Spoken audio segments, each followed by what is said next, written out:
Hello everyone, and welcome to another video. Today's video is going to be pretty intense. I'm not gonna lie. We're gonna cover some pretty violent occurrences. As you can see right from the beginning here, the title of this lesson is Violence Escalates, and we are going to see what has been happening in what we've been covering up to this point. We've seen aggression and tensions building and building and building, all focused over the concept of slavery. So we are going to get started, and we are going to talk about the Kansas-Nebraska Act and Bleeding Kansas. Although Congress meant well, its repeated attempts to resolve the question of slavery resulted in a jumble of contradictory and often unenforceable policies. The Missouri Compromise, the Wilmot Proviso, the Compromise of 1850, each seemed to offer the solution, but in reality the issue lay beyond the ability of patchwork legislation to resolve. So we know that the government and the people at this time had been trying to find a peaceful resolution. That's what they've been seeking, and they've tried numerous times, and it's just not happening. Okay, this is a picture of Illinois Senator Stephen Douglas. He is going to be coming up a couple more times, so keep this guy in mind. Popular sovereignty in the Nebraska Territory. It was Senator Stephen Douglas who forced the issue of slavery to the surface once again. In 1854, Douglas introduced a bill to set up a government in the Nebraska Territory. The area would be organized, Douglas proposed, according to the principle of popular sovereignty. That is, the people of the territory themselves would decide whether to allow slavery or to outlaw it when they applied for statehood. On the surface, Douglas' plans made sense. In fact, it seemed to be a democratic solution, but would it work in practice? That was the question. Once again, Congress was gripped in bitter debate. After pressure from the South, which feared Nebraska might decide to enter as a free state, Douglas amended the bill to divide the region into two distinct territories, Kansas and Nebraska. The idea was that Kansas would become a slave state and Nebraska would organize as a free state. But those assumptions were not written into the bill. So it was that was the idea, but it wasn't written down. In the spring of 1854, Congress accepted this proposal and passed the Kansas-Nebraska Act. Some Northerners pointed out that, in effect, the Kansas-Nebraska Act nullified the Missouri Compromise by allowing slavery to spread to areas that had been free for more than 30 years. So some of the areas, namely what was called the Kansas Territory, had been free, no slavery there for 30 years, and now this act says, oh, well, it's okay now. So this upsets some of the Northerners. So here's a map that shows some of the violence that happened in the Kansas Territory. We see May 21st, 1856, a pro-slavery mob burns buildings in abolitionist town. So on May 21st, this group of people came to the town of Lawrence, which was a free town, no slaves. And they were a pro-slavery mob, and they came in and they burned down buildings and attacked people and everything just because that town was opposed to slavery. And then May 24th, 1856, we see the Pattawatomie Massacre. Abolitionist John Brown and his sons murder 5 pro-slavery settlers. We'll talk more about that later. John Brown, that's a name you've probably heard before, famous for his raid at Harper's Ferry. While that is true, he did do that. This is the same John Brown. The Pattawatomie Massacre was another one of his attacks, and we will talk about that in just a few moments. Bitter disputes in Kansas. Most of the people who came to the newly opened territory of Kansas were farmers looking for land, but Kansas also attracted settlers, northern and southern, with political motives. Each group wanted to outnumber the other so that when it came time to vote, they could control the government. Their competition to settle the territory would have deadly consequences.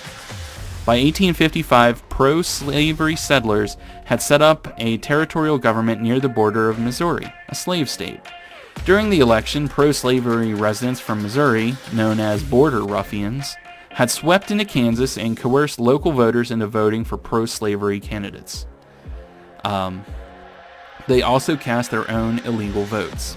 The new legislature quickly passed pro-slavery laws, including penalties for anti-slavery agitation and a requirement that office holders take a pro-slavery oath. Within 2 years, they had called a convention and developed a constitution that would have legalized slavery and punished those who spoke or wrote against it. So, this is some pretty heavy-handed pro-slavery things that were essentially forced onto Kansas by these border ruffians. Northern abolitionists also rushed into Kansas.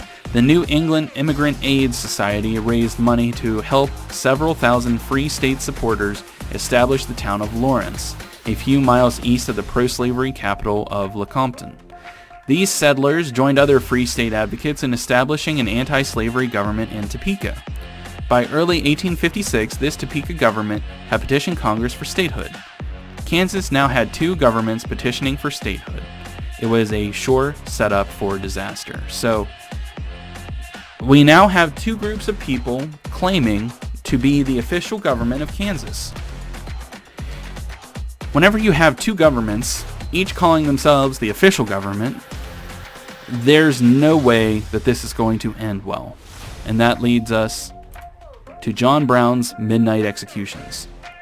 On May 21st, 1856, border ruffians raided the anti-slavery town of Lawrence, Kansas. They pillaged homes, burned down the Free State Hotel, and destroyed the presses of the Kansas Free State newspaper. So, these border ruffians, remember, these are the pro-slavery people who came in from out of state to try to sway the elections. They go to Lawrence, Kansas, they pillage homes, they burn down people's homes, kill people, destroy the state newspaper. They really just roughed up this whole town. Came in and attacked it. Swift retaliation came from John Brown, a New York abolitionist who had moved his family several times in pursuit of opportunities to confront slavery head-on, and who now made his home near Lawrence. So John Brown, originally from New York, is now living near Lawrence, Kansas, and this is a picture of John Brown. With his sons and a few friends, Brown carried out a midnight execution of 5 pro-slavery settlers near Pattawatomie Creek, about 20 miles south of Lawrence. So John Brown, as the story goes, was out of town whenever this attack happened. Whenever he came back, he was infuriated that these pro-slavery ruffians had came in and essentially destroyed the town of Lawrence. So, this leads to what is known as the Pattawatomie Massacre. Brown was a known abolitionist and saw himself and his family as soldiers in a holy war against slavery. John Brown was an extremist. He was so opposed to slavery, but unlike most abolitionists, he was not a pacifist. If you know what a pacifist is a person that avoids violence. They don't condone violence, they don't support it, and they don't engage in it. John Brown was about as far from a pacifist as you can get. On the night of May 24th, 1856, Brown bangs on the door of James Doyle. James Doyle was a pro-slavery, he was a slavery supporter. He was one of these border ruffians. And on the night of May 24th, 1856, Brown banged on the door of James Doyle and ordered the men inside to come out. Brown and his men attacked 3 of the residents with broadswords, executing them on the site by beheading. Brown watched the carnage and put a bullet in the head of Doyle. So, he ordered the men inside to come out. The story goes that they did not harm the women or children, but they were there, let's just say that. And they attacked them with broadswords, which is what I have pictured here, and beheaded all of the men in the cabin. And they didn't stop there. After the first 3, Brown's party visited 2 more cabins and drugged 2 more men outside and decapitated them as well. Pro-slavery forces started a manhunt for Brown, but he evaded capture. 2 of Brown's sons, including John Brown Jr., were captured and beaten badly, but they never revealed Brown's location. And this became known as the Pattawatomie Massacre. It was John Brown and his men killing these pro-slavery thugs and ruffians. And as I said there, in retaliation, the pro-slavery forces started a manhunt for Brown, but he was able to evade them and run away. But they captured 2 of his sons and beat them badly, but they never revealed where Brown was. This leads to what was called Bleeding Kansas. When stories of the incident reached the East, abolitionists were stunned. While they were outraged at the events that triggered it, they condemned Brown's massacre. In Kansas, both sides armed for battle. Throughout the fall of 1856, violent outbreaks occurred in various locales around Lawrence. Reporters characterized the territory as Bleeding Kansas. By now, it was clear that popular sovereignty was not a solution to the slavery issue. Kansas was known as Bleeding Kansas at this time because there was so much violence between the abolitionist side and the pro-slavery side. Over the next several years, the question of how to admit Kansas to the Union baffled local residents, political parties, the U.S. Congress, and the Supreme Court. Although the Border Ruffians had determined the outcome of the election, President Franklin Pierce urged Congress to admit Kansas as a slave state in 1858. However, Congress refused, and Kansas submitted 4 constitutions before it finally entered as a free state in 1861, after the Civil War had already begun. So Kansas isn't even going to become a state until the Civil War is already underway. Violence in the Senate. The violent battles over slavery were not limited to Kansas. Tempers ran high in Congress, and some members went to work armed not only with words but also with pistols and canes. We had people bringing weapons into the Senate to protect themselves.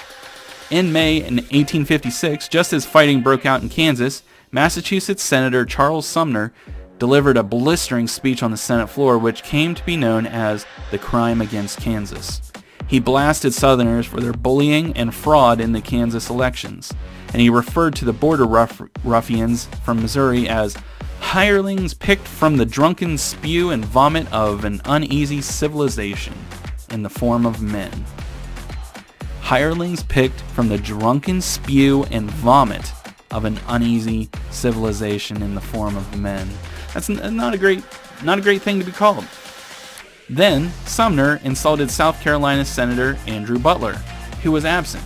But a few days later, Butler's nephew, South Carolina Representative Preston Brooks, attacked Sumner in the Senate, beating him unconscious with a cane. This happened in the Senate floor. He attacks a senator, beating him unconscious with a cane, and the senator is left laying on the Senate floor in a pool of his own blood, bleeding, unconscious, because he was beaten with a cane. And this happened in the Senate floor. Now, I know that our modern day politicians can say and do some pretty wild stuff, but I have never seen anything that wild happen in our Congress. I mean, that just goes to show how tense the entire nation was at this point. Now, from our point of view, we know that this is leading to the Civil War. But we can just see here how much anger and violence and tension there is in the country. So, knowing this now, it is not surprising that the Civil War broke out. Now, surely, there must be a punishment for attacking a senator, right? What happened next illustrated the division between pro and anti-slavery forces. Congress tried to punish Brooks by removing him from office. Obviously, I mean, if you're going to beat a senator almost to death with a cane on the Senate floor, yeah, you're going to get booted from office. His constituency, the people that he represented, simply re-elected him and sent him back. He was removed from office, but his people re-elected him. Sumner was so badly injured that he could not return to the Senate for 3 years. The Massachusetts voters re-elected him anyway, using his empty seat as a public reminder of Southern treachery. The divide between North and South grew ever wider and deeper. Guys, that's going to be it for this video. There was some pretty wild stuff there. Beating somebody almost to death on the Senate floor with a cane, beheading people in the middle of the night. Guys, this is I hope I'm getting across just how tense and nervous the entire country was at this time. Well, that's going to be it for this video. I hope everybody's having a great day, and I'll see you again real soon.